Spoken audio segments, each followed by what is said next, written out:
Hello दोस्तों, कैसे हो आप सब। चले आज आप एक कहानी सुनिए। आज यकीनन आपको सुन के मज़ा आएगा, जो एक डॉक्टर और मरीज़ की है। डॉक्टर साहब, मुझे अजीब सी बीमारी हो गई है। जब भी खाना खाता हूँ पेट में करीबी इलाके का हलचल शुरू हो जाता है।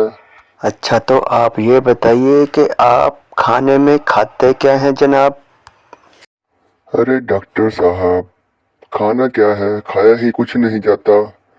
सुबह पराठा खा लेते हैं, दोपहर को बिरयानी, शाम को पिज़्ज़ा और रात को मिठाई खा लेते हैं। दिल करे तो दूध भी पी लेते हैं कभी कभी।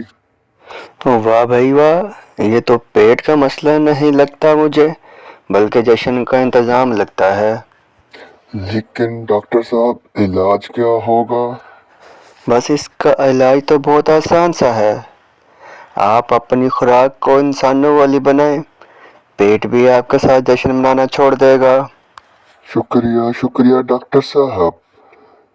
फिर तो मैं आज से ही अपने पेड़ के साथ दोस्ती कर लेता हूँ। हाँ, तो दोस्तों, आप कैसी लगी आपको ये छोटी सी और मुख्तसर सी कहानी। उम्मीद करता हूँ आपको अच्छी लगी होगी। तो प्लीज़ चैनल को subscribe, like, comments and share कर दें, और साथ में बेल आइकॉन को भी प्रेस कर दें, ताकि आपको हर नई आने वाली वीडियो मिल सके।